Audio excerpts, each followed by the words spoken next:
Siguiendo con la serie en forma de audiolibro llamado En la corte de Alejandro VI, estamos ya en el capítulo 15 y dice así: a finales de agosto partieron Gentil y los tres caballeros del Santo Sepulcro, Sir Ricardo, Sir Silvestre y Sir Gelasio, en busca del Santo Grial.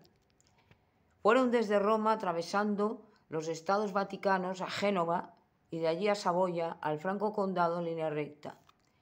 En el Franco Condado restaron los cuatro caballeros un par de días agasajados por Serafín y la Katami, que no regatearon en lujo y riqueza para sus amigos. La Katami y su marido, el conde Serafín, se habían ganado el cariño de todos los habitantes del condado por su bondad y justicia. Cuando se sentaba el conde en su trono junto a la Katami y administraba justicia en nombre del rey, sus palabras eran sabias y adecuadas, y las gentes de buena voluntad se sentían satisfechas. El hijo mayor del conde, Sargón, era un jovencito muy despierto para su edad que jugaba con Lady Gwendoline, a quien adoraba.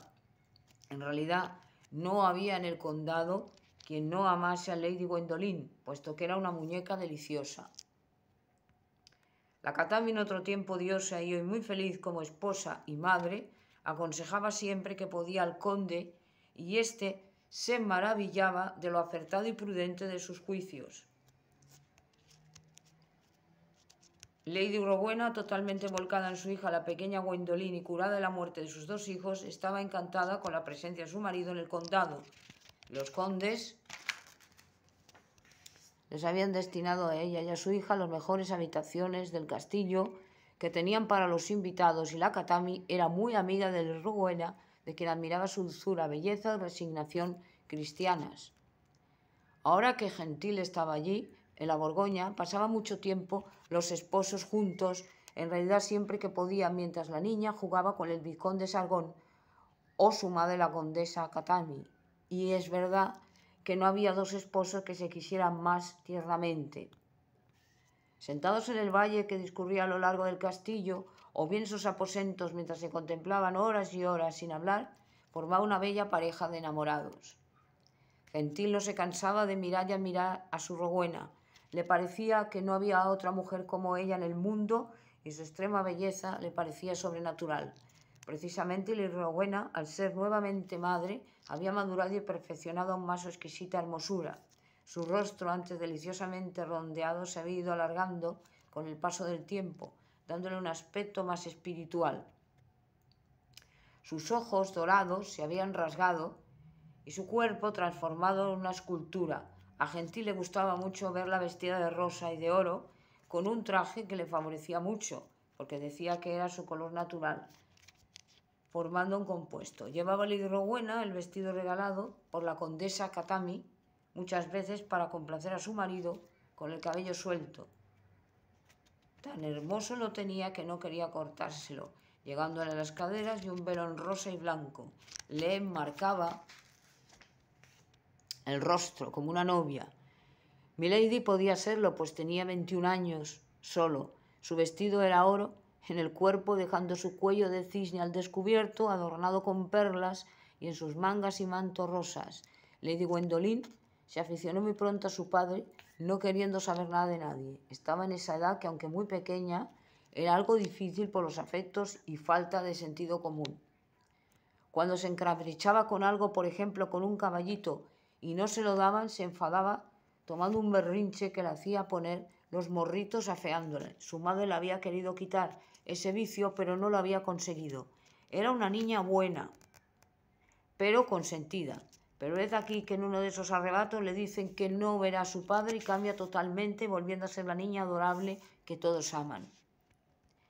No ver, tocar y charlar con su papá era para ella el peor de los castigos. A su mamá y a los demás la niña los quería mucho, pero a su padre Gentil lo idolatraba con locura, y Gentil le correspondía con igual medida. Gentil y los tres caballeros parten después de 2 meses hacia Bretaña para encontrar el vaso sagrado. Se ha retrasado su marcha por el deseo natural que tenía el vizconde de Játiva de ver a su familia. El último día de estancia de Gentil y los suyos en el castillo es de gran tristeza para su esposa, hija y los demás. En el tiempo transcurrido, Gentil se ha ganado todos los afectos por su natural bondadoso y justo. Su marcha será muy notada en el condado. Gentil es tan bondadoso que para él no existen las diferencias sociales. Para él todos los hombres son nobles por ser hijos de Dios y para todos tiene palabras de consuelo.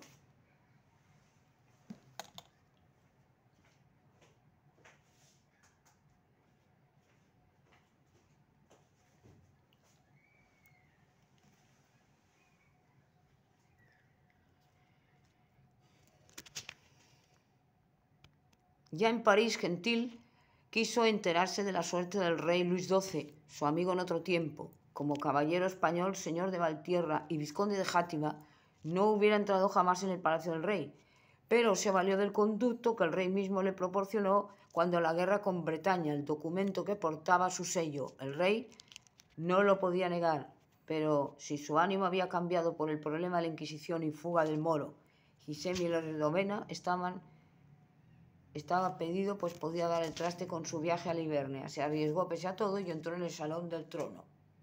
Luis XII, que había engordado notablemente desde la última vez que le vio, hacía ya 4 años, estaba muy ocupado en invadir el reino de Nápoles y anexionarlo a Francia.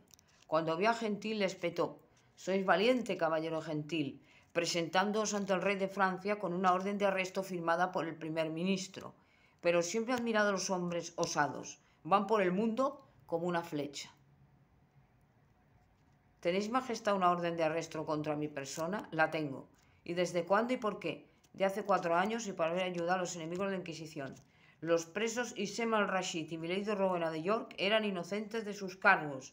No os corresponde a vos, caballero Gentil, declararlo. El señor inquisidor tendrá mucho que decir de ello al respecto.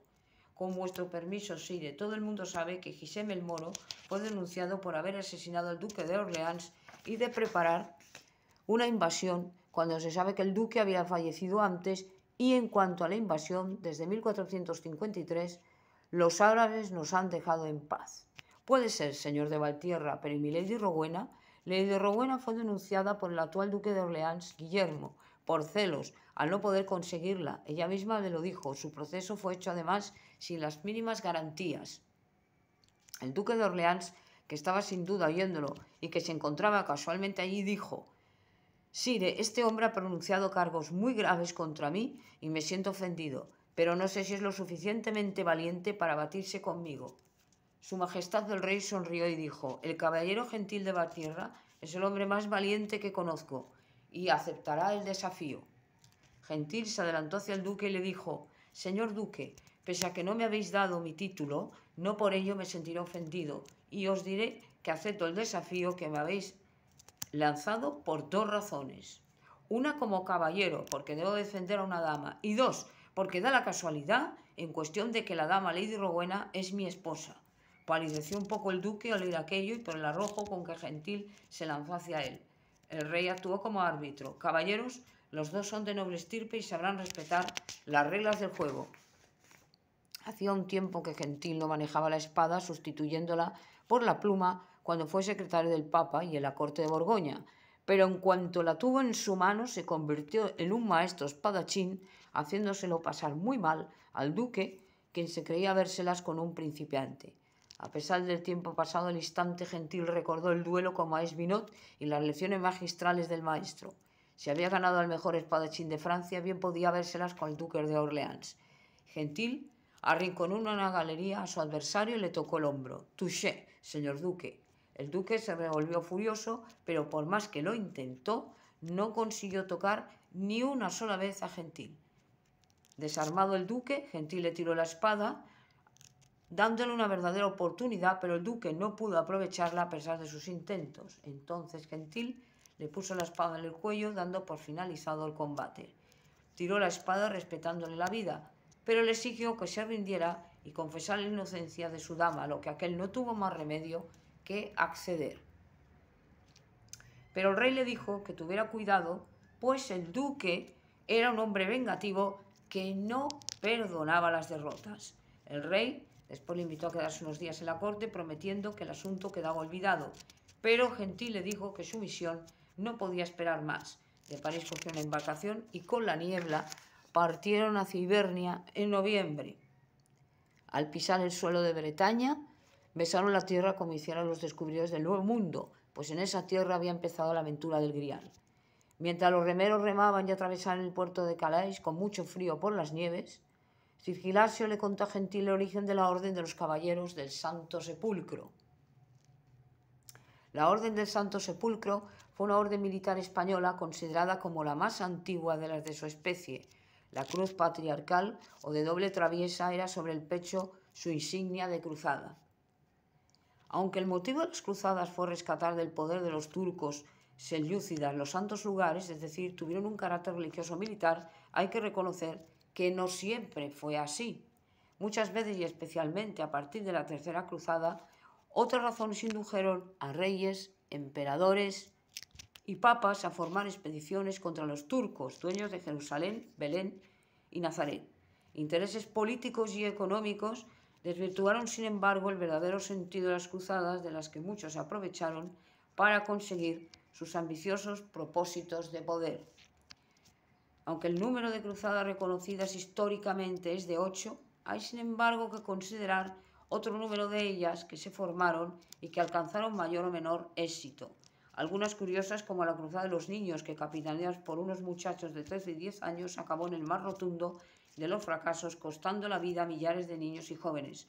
Otras, como la chipriota o la húngara, alcanzaron mejor resultado, aunque no cambiaron en mucho la situación de los santos lugares.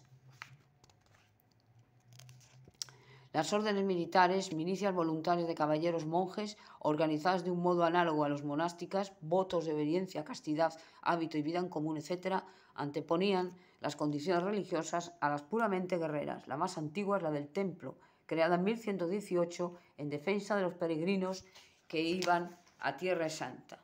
Y aquí entramos en la cuarta parte ya del audiolibro en forma de serie llamado En la corte de Alejandro VI. Novela histórica.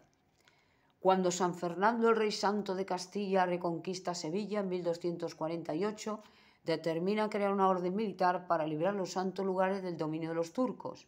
Ya antes de la idea se le había ocurrido al rey Sancho III, el deseado en 1158, pero no tuvo el seguimiento apetecido que cabía esperar, porque el rey santo en el siglo XIII perfeccionó la idea convirtiéndose por la elección unánime de todos los caballeros cristianos en el superior de la orden. Al igual que ocurrió con otras órdenes extranjeras, como la del Temple y los hospitalarios, también aquella se fue extendiendo al extranjero, y es fe que fue la más heroica y celebrada de las cruzadas. Sabiendo que los mamelucos se habían apoderado de Túnez el 28 de abril de 1239, pasando a cuchillo a todos los habitantes del reino, los caballeros del Santo Sepulcro acudieron allí en 1258 para intentar salvar al menos la corona de Jerusalén. Gracias a ellos se mantuvo la Siria francesa en poder de los cristianos hasta 1291, año en que se perdió definitivamente y con ella el resto de las ciudades del entorno. Pero no fue a causa de los del Santo Sepulcro, sino por la apatía de los demás cruzados que no les secundaron la valiente resistencia. Después hubo otras cruzadas hasta la caída de Constantinopla en 1453 por el sultán Mohamed II. Poco a poco se fue perdiendo en ilusión y entusiasmo, y eso fue la muerte de las cruzadas. Se dice que son producto de la Edad Media, pero el mal siempre puede invadirnos en forma de enemigos de la fe y hay que combatirlo. Vos mismo, caballero Gentil, lo habéis combatido hasta 1492 en Granada, y no hace un siglo. Estamos en el siglo XVI, en 1502, a punto de fenecer el año, pero no hemos conseguido que el mal muera. La primera cruzada fue la que reunió en sí el verdadero espíritu de la redención. Se hizo en 1088-1099 gracias al Papa Urbano II.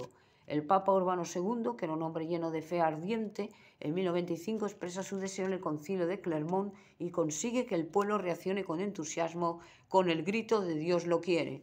Los cruzados llegaron a Constantinopla y obtuvieron las naves y escoltas necesarias del emperador Alejo, prestando el juramento en 1097 de que las regiones conquistadas a los turcos serían consideradas feudo del Imperio Oriental. El 13 de julio de 1099 se conquista Jerusalén. Se confía la corona a Godofredo de Bouillon, pero este, humildemente, solo acepta en calidad de defensor del Santo Sepulcro. El Santo Sepulcro, la orden va con el rey Santo Luis IX de Francia y tiene un gran fracaso porque no tiene con los demás cristianos. Vuelve a evidenciarse que si bien la fe de la Iglesia es enorme, los pecados de sus miembros no le van a la zaga. Los tres caballeros habían ingresado a la orden española cuando ésta llegó a Bretaña. En 1255 las personas de sus antepasados, de los cuales tomaron sus nombres. Ambos eran de la ciudad de Londres. Sir Silvestre y Sir Gelasio y caballeros principales, el primero duque de Kent y el segundo el conde de Essex. Sir Ricardo era de Gales y había sido el maestro del rey Enrique VII cuando era príncipe. En nobleza era baronet. Enrique VII, el rey de Inglaterra, era rey desde 1485, hijo póstumo de Edmundo Tudor, conde de Richmond y de Margarita Beaufort. Después del asesinato de Enrique VI y su hijo, pasó a ser el jefe de la casa de Lancaster. Había ganado la batalla de Bosworth, 1485, que costó la vida a Ricardo III. Puso fin a la Guerra de las Dos Rosas y fue proclamado rey. Llegaron a formar parte del Santo Sepulcro cuando, después de la caída de Constantinopla, vieron que había una nueva ofensiva de los infieles para invadir los santos lugares, empezando por Jerusalén, su capital, y así poco a poco invadir el occidente. Llegaron hasta Bagdad, donde fueron apresados por el califa Adalfa y se enteraron que no había sido más que una revuelta sin consecuencias. Al conocer a Gentil, se pusieron inmediatamente a su disposición por ver en él a un esforzado caballero que atesoraba todas las virtudes del caballero cristiano, por lo que no dudaron en nombrarle su jefe. A lo que Gentil rehusó amablemente por tener cosas más perentorias que hacer en esos momentos y no considerarse digno de tal honor. Pero con la búsqueda del Santo Grial cambió totalmente de parecer, ya que su padre el Papa le había obligado a ello y Gentil debía obediencia al mismo. Los tres caballeros eran maestros entre maestros de una orden que estaba extinguiéndose como el viejo mundo que ellos conocieron. También ellos parecían personajes ilusorios que perseguían gestas gloriosas de fantasmas y por eso llegaron a entenderse bien. Llevaba todavía la cota de malla cubriéndose la cabeza, el hábito blanco y la inconfundible cruz roja como símbolo famoso de los cruzados. El gran sultán de Bagdad Alfa los había dejado ir por miedo a las represalias de los occidentales y porque aún perduraba en la mente de muchos el respeto y el temor hacia el cruzado, ese hombre mítico, cargado de valor, que pone su vida al servicio de su Dios y no le teme a nada. Eran respetados en el mundo entero. Además, para seguir mejor la tradición de los tres caballeros, eran monjes guardando los votos y practicando las virtudes cristianas. Sir Ricardo propuso a los demás ir a visitar al rey Enrique VII para pedirle ayuda y consejo. Hasta allí se fueron los tres caballeros y Gentil el señor de Valtierra. No les costó mucho recibir la acreditación necesaria para entrar en el Palacio Real del Rey, pero observaron por doquier descontento y pobreza. El rey no era amado por su pueblo. Enrique VII estaba en ese momento en compañía de su ministro principal y su hijo pequeño, Enrique. Hacía muchos años que no veía a su antiguo maestro de esgrima. Sir Ricardo se adelantó ante el rey y se arrodilló al igual que los otros, adoptando la postura medieval. Mucho complació a su majestad la fórmula de acatamiento y la visita de Sir Ricardo, al que ordenó levantarse y abrazó con cariño. Al enterarse del motivo del viaje le sorprendió mucho y dijo no saber nada del Grial, pero que si querían un consejo debían de abandonar toda esperanza, pues iban en pos de una leyenda. Entristeció esto a Sir Ricardo, quien observó con ello lo mucho que el antiguo príncipe, antes justo y magnánimo, había cambiado en desconfianza y avaro, por lo que no gozaba el respeto de su pueblo, que cifraban ahora sus esperanzas en el joven príncipe Arturo. Sir Ricardo, como antiguo maestro del rey y sus acompañantes, fueron conducidos a lujosos aposentos por un maestresala, mientras dejaban al rey sumido en hondas reflexiones. Al día siguiente bajaron al salón y se encontraron la mesa puesta para un lujoso banquete, donde se daba cita lo mejor y más representativo del país en aves y carnes. Preguntando cuál era el motivo de tal agasajo, le respondió uno de los cocineros que ninguno, ya que era habitual que el rey comiera cada día así y tuviera la mesa preparada, por si venían sus amigos o personalidades que siempre le honraban. Mucho hizo pensar esto a Sir Ricardo, el cual lamentaba la degeneración del rey, pero cuando esto lamentaba se encontró con la reina. La reina era una bella mujer, hija de Enrique IV, a la que un día había amado Sir Ricardo tiernamente, pero dejó de verla en honor al amor del rey y su vocación como cruzado. No había cambiado mucho su majestad, aunque los años le habían conferido el encanto de la madurez. Gentil pudo entonces representarse a la reina cuando era joven y entonces comprendió el loco amor de Sir Ricardo. Después de comer, los tres caballeros Gentil manifestaron al rey su deseo de navegar a la búsqueda del vaso sagrado y éste les dio toda clase de aventuras, regalando a Sir Ricardo una preciosa brújula para que les guiara siempre hacia el norte. Había un anciano entre los personajes que se encontraban en el palacio del rey, Enrique VII, que había sido su ayo, hombre sabio y de grandes virtudes, que habiendo oído la misión que llevaba Gentil y los suyos, les salió al paso antes de irse y les dijo: el santo grial que buscáis con tanto ahínco y dedicación es algo terrenal como nosotros mismos, porque pertenece al sagrado misterio de la fe. Y a lo largo de los siglos ha constituido la búsqueda del hombre por su propia identidad, la de ser hijos de Dios. Quizás muchos ya no crean en ello porque han olvidado la fe de sus mayores y se han dejado seducir por las pompas vanas del mundo, como las trampas sutiles que tiende el maligno incluso en esta misma corte, porque... Y en ese instante el anciano bajó la voz: esta corte está maldita, hay mucha corrupción, como habéis sin duda observado, caballeros. Y vos que sois monjes y Ricardo, me entenderéis perfectamente. El rey se ha hecho muy avaro y el demonio de las riquezas, Mamón, le ha atrapado, por eso es tan impopular. Dicen que come y bebe solamente en vasos y platos de oro, y le parecen poco los impuestos prescritos, por lo que va a mandar a hacer una nueva ley. Pero sea o no verdad, si Ricardo está ahogando al pueblo, y si no fuera por el respeto que se le tiene al rey y a su hija mayor, el príncipe Arturo, ya se hubiera levantado en armas. Pero Dios no perdona y el príncipe está muy enfermo, pese a que en las iglesias y abadías rezan a diario por su salud. El grial no está aquí, sino en tierras de Escocia. He leído bien todos los documentos y libros que se refieren a ello, y tras los años de meditación he llegado a esa conclusión. Si deseáis encontrarlo, es ahí donde tenéis que encaminar vuestros pasos. Cuando fueron a despedirse de este, pareció mirar con mayor interés a Gentil y se fue. Ya en marcha cabalgando hacia Escocia, Sir Ricardo le preguntó a Gentil qué le había parecido el anciano. Es sin duda un gran hombre que adolece de los vicios y virtudes de los iluminados. Tampoco parece él estar en su siglo, pero a veces Dios habla de la boca de los inocentes y de los visionarios, por lo que le haremos caso. Es cierto, señor vizconde, el anciano ayo del rey mi señor es un eremita santo y solo y pulcro se mantiene en medio de las tormentas de la corte de Enrique VII. Dios le conserve su razón y se apiade de nosotros. Amén. Dijeron todos. Me pregunto por qué me habrá mirado con tanta insistencia, dijo Gentil. Seguramente le dijo Sir Ricardo que tenía su montura al lado de la de aquel, que sería porque os juzgaba más digno que nosotros de alcanzar el grial. Y con estas palabras dieron fin a toda conversación hasta llegar a tierra escocesa. Este país de Escocia, reino independiente, ofrece una personalidad de atractivos singulares para los amantes de la naturaleza por sus bellísimos parajes, como se situaba al sur, fronterizo con el reino de Inglaterra, manifestando todos que ya no deseaban poner obstáculos de ningún tipo para ver cumplida su sacrosanta misión, evitaron la capital del reino de Edimburgo para no tener que complementar a su majestad de la dinastía de los Estuardo.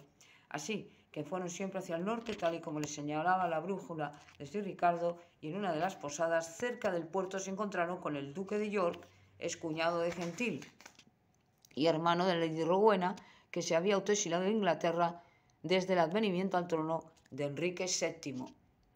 Enrique VII, como jefe de la casa de Lancaster, había tomado un odio feroz a la casa de York, derrotada en la batalla de las Dos Rosas. Por eso, y dado el clima de hostilidad que había en la corte contra los York, partidarios de la Rosa Blanca, había decidido marcharse, pues temía por su vida.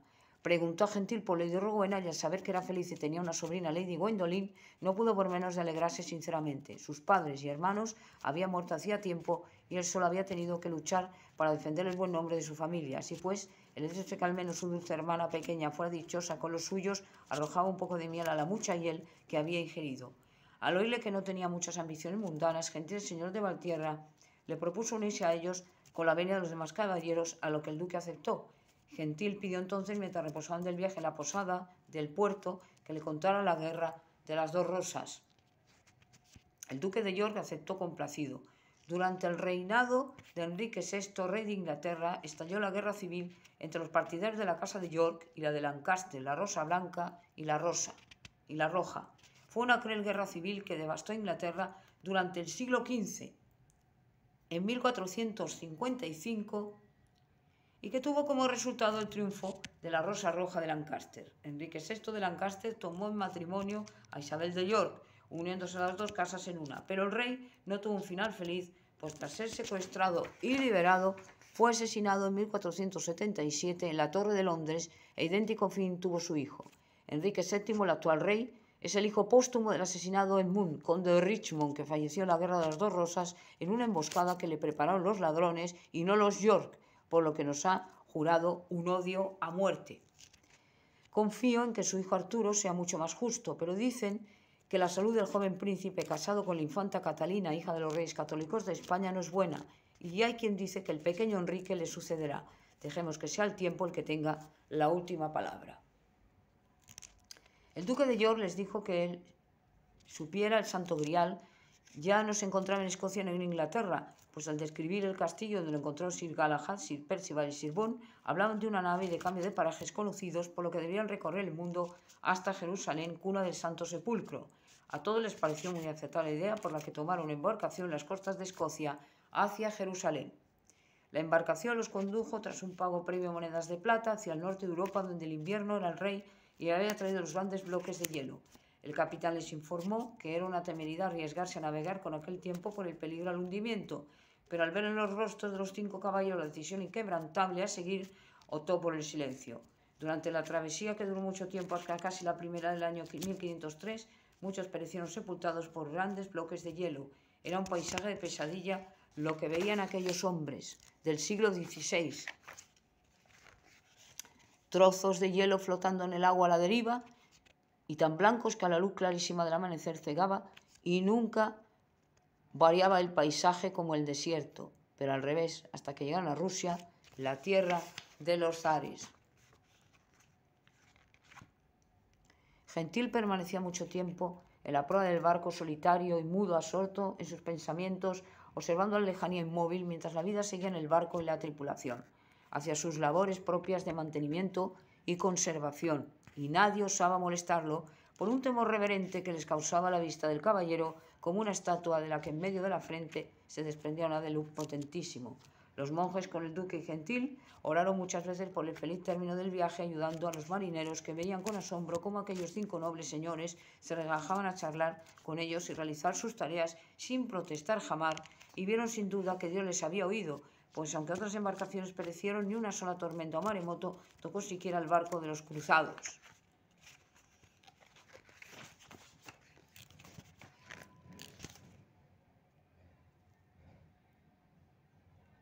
Y la frágil embarcación seguía su ruta en medio de las aguas. Según el diario de a bordo del capitán, en aquel invierno del año 1502 y principios de 1503, relataba: ayer por fin vimos las terribles iceberg en las costas de Noruega. Los iceberg nos obligan a ser muy cautelosos, oír que estos colosos de hielo a menudo nos dejan ver el 20% de su masa. Así ocurre muchas veces que un barco embiste un témpano cuando el piloto estaba en la creencia de encontrarse todavía fuera de peligro.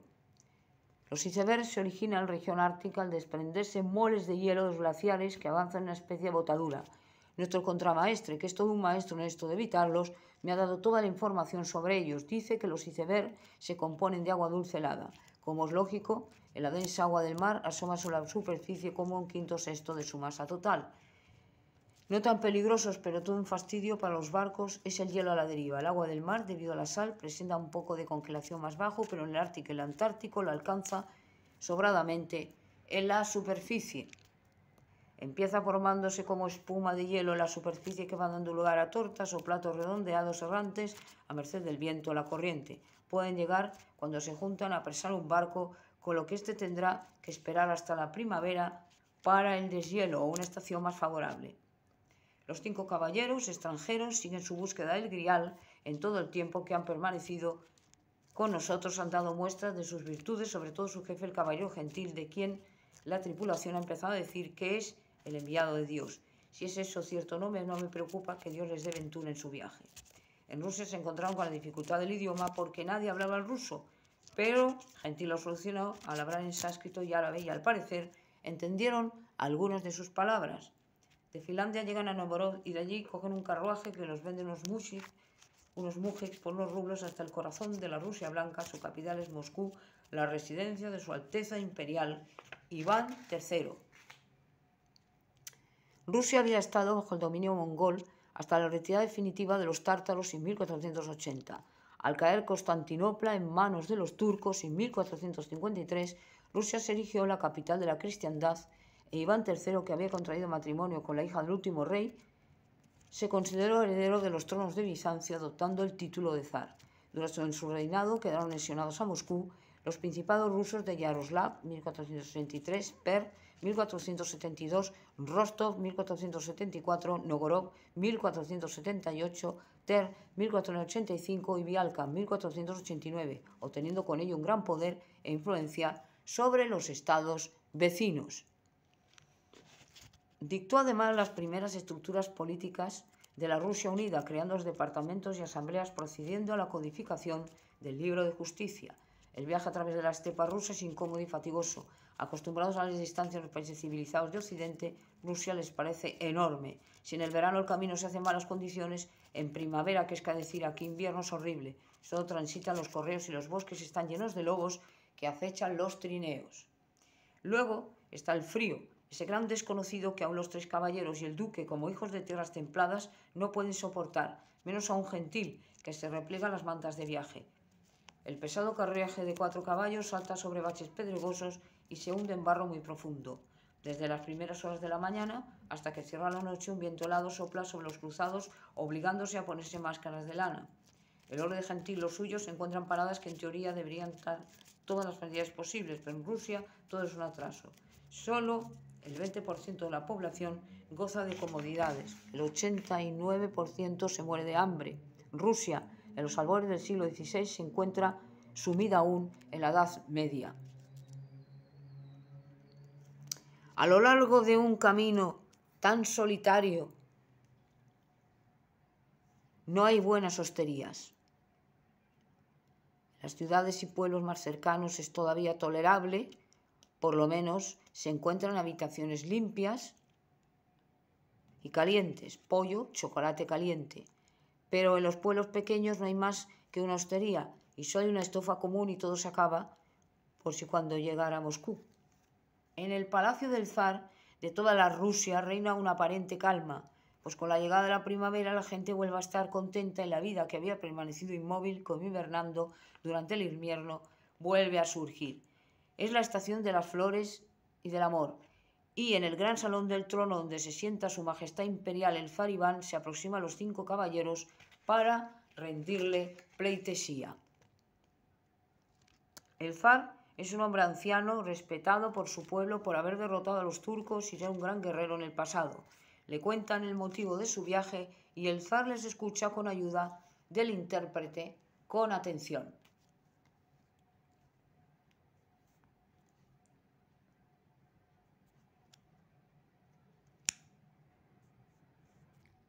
Le cuentan el motivo de su viaje y el zar les escucha con ayuda del intérprete con atención. El que lleva la voz cantante es naturalmente gentil, el señor de Valtierra. El zar da orden de agasajar a los cruzados con toda comodidad por considerarlos hombres santos y son llevados a sus aposentos. Pero no es solo todo lo que aparece.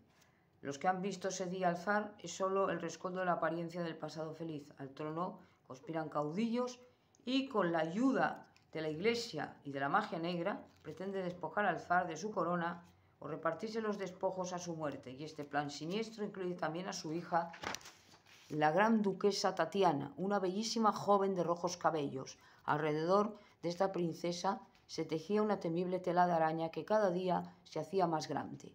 Tatiana, desde su más tierna infancia, refugiada en Riga, en un convento, oía noticias de asesinatos de descendientes de los zares que estorbaban a los ambiciosos al trono. Ella, que tenía la sangre más pura de Rusia, pues provenía del emperador Teodosio el Grande de Bizancio, al llegar a la pubertad ya fue presa codiciada de los pretendientes al trono. Sus padres habían decretado el alejamiento como precaución, pero a los primeros síntomas de pubertad ya no pudo sustraerse a una boda importante. Su padre, el zar, había pensado en casarla con Basilio, el hijo de su hermanastro Pedro, pero la joven estaba enamorada en secreto del apuesto y fogoso Leonardo, el duque de Kiev. Basilio era apenas un muchacho, tenía 22 años y Leonardo era ya un hombre de 33. En todas las batallas se destacaba como el mozo más aguerrido de Rusia y muchas damas nobles suspiraban por él, aunque él deseaba la futura zarina por motivos políticos y personales.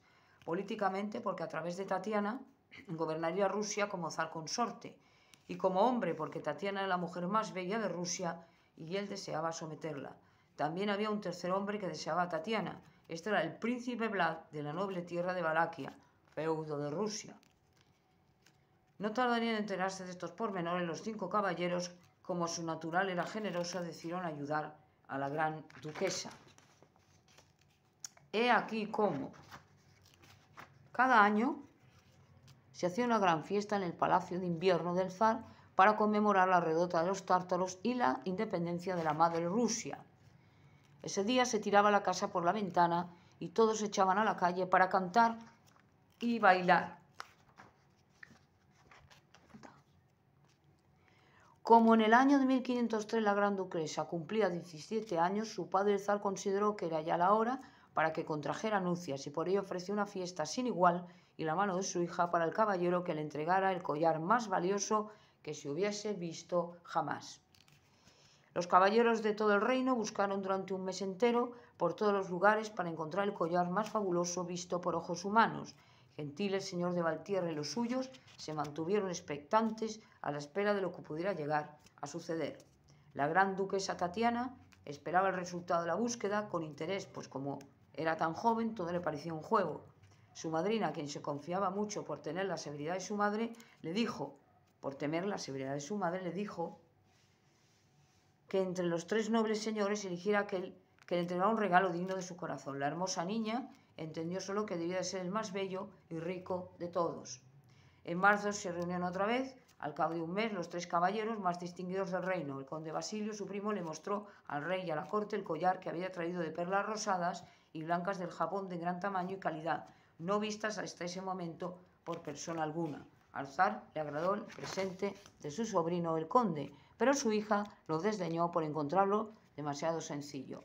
En el gran salón del palacio del zar estaban puestas las lámparas de velas, las cortinas de seda y damasco y los cortesanos vestían sus mejores galas. El joven conde Basilio, al ver la respuesta de su amada, la gran duquesa Tatiana, se alejó entristecido.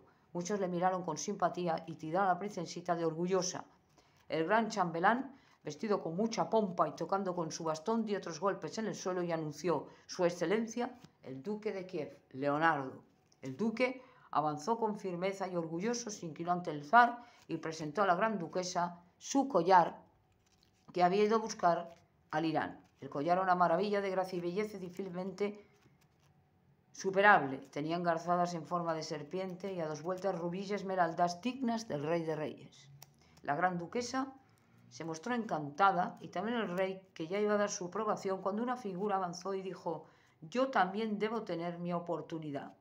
La princesita, caprichosa, dijo a su padre que ya había encontrado el collar más valioso, cuando el zar, acordándose de la oportunidad y de su palabra, dijo con fastidio: Veamos qué collar trae el príncipe de Valaquia, hija mía, es justo. Y ante los ojos de los presentes surgió el collar más admirable de todos los vistos sobre la tierra, porque estaba compuesto de diamantes grandes como botones y blancos de purísima luz.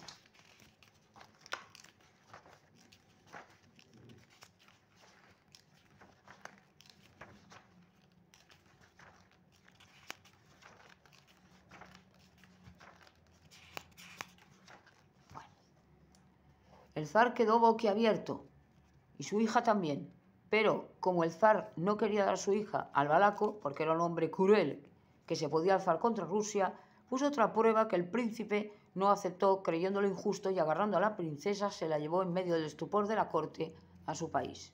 La princesita iba vestida exquisitamente con un traje de raso y sedas en lila y blanco. Su pelo se recogía en un moño con una pequeña corona en lo alto y el pelo restante suelto.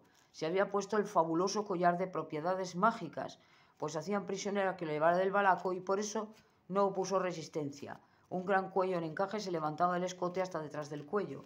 Su talle de avispa estaba tan entallado que la hacía parecer un figurín, y su larga cola bombada tenía hilos de plata y blonda. Sus zapatos eran de raso blanco. El príncipe la había raptado con sus temibles ayudantes, los asesinos negros. De todos los siervos del zar Iván III de Rusia, el más poderoso era el príncipe de Valaquia, Vlad, a quien apodaban el Cruel porque empalaba a sus víctimas. De momento no se levantaba contra su señor el zar, ya que era muy peligroso enemistarse con el poderoso ejército ruso, el más fuerte de Occidente, pero deseaba casarse con la hija para hacerse con el trono de Rusia. Encerró a la princesita en un siniestro castillo de Valaquia y fue a buscar un pope para casarla cuanto antes con él y mandar la noticia de enlace al zar cuando ya no hubiera remedio. Al enterarse del rapto de Tatiana, los dos caballeros pretendientes y soldados del zar fueron a rescatarla. Con unos cuantos caballos salvajes llegaron a Valaquia. Al ponerse el sol, los hombres del príncipe, al avistar a los soldados, les salieron al paso, matando a muchos de ellos. El príncipe persona, al amos de un caballo negro, guiaba a su tropa saliendo a la oscura ciudadela del castillo siniestro. Así siguieron mucho tiempo, día tras día, hasta que algunos de los integrantes de la cuadrilla abandonaron la búsqueda, escalazonados por la imposibilidad que veían. El conde Basilio dio un plan estratégico para liberar su amada. Apostó hombres visibles haciendo una muralla y a la sombra, al menos del destacamento, a su lado escondidos detrás de las torres, y mientras él escondido escalar la torre blanca donde había metido a la gran duquesa. El príncipe no tomaba acción ninguna contra Tatiana porque tenía su voluntad sometida y quería seducirla por las buenas. Adornó su cautiverio con lujos y sedas y rosas para que la hermosa princesa no sufriera al verse alejada de su patria. Los hombres negros, que estaban bajo el dominio del príncipe, formaban lo peor del ejército de Occidente y del Oriente, mercenarios, asesinos y ladrones que eran famosos por sus atrocidades, no sepultando a los muertos y practicando la magia negra. Estaban contentos de que su jefe, el Cruel Vlad, fuera a casarse con la más bella princesa de Occidente, aunque ellos no apreciaban ni las virtudes ni las buenas cualidades. La fragilidad y hermosura de la gran duquesa les parecía motivo de orgullo y era como una rosa entre espinas. Realizaban terribles fiestas que siempre acababan en terribles orgías y francachelas. El castillo se erguía a lo lejos del valle envuelto en niebla y aire frío. Siempre hacía frío. Eso le hacía parecer más oscuro. Sin embargo, la princesa parecía no darse cuenta de nada de este mundo. Drogada con el collar de diamantes de Vlad, en el salón donde se dan los banquetes, la princesa sentaba ahí a la derecha del príncipe Vlad, vestida con los suntuosos trajes que le regalaba para hacerla feliz y hacerse envidiar de los demás hombres. Ahora llevaba un mes después un traje dorado confeccionado con hilos de oro y perlas, y el largo cabello rojo de Tatiana brillaba a la luz de las velas, mientras todos miraban sobre todo el collar de diamantes que Vlad había extraído del pozo negro con ayuda del demonio de las riquezas Mamón. Al no haber mujeres en la mesa, Tatiana le pidió por favor al príncipe que la disculpara, con lo que Vlad accedió con risas. El príncipe Vlad, desde que tenía a Tatiana, era otro hombre. Se notaba menos agresivo y cruel, hasta el punto de que sus propios hombres le advertían del cambio. La dulzura y la lindeza de la gran duquesa le habían influido en su alma, pero no hasta el punto de dejarla ser libre, porque no soportaba verla fuera de su entorno. En la mesa la sentaba a su lado y apoyaba su mano enguantada sobre la manecita de Tatiana, y su corazón se llenaba de orgullo con la posesión de la mujer.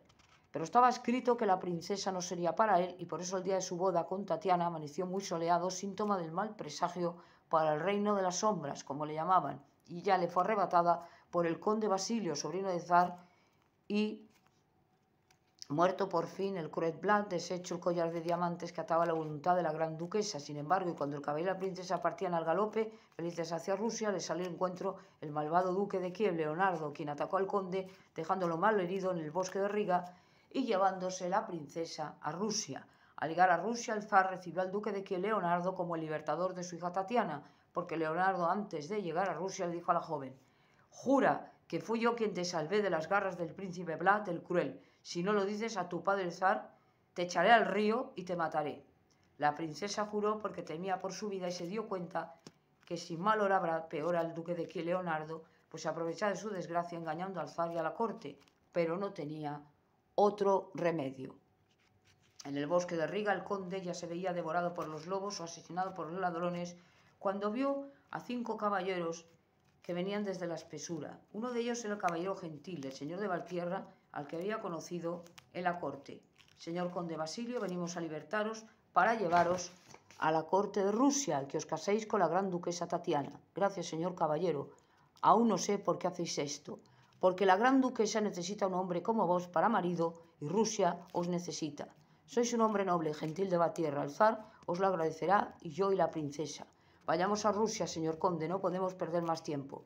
En el palacio de invierno del zar, el zar y los invitados al enlace esperaban a la novia que se retrasaba.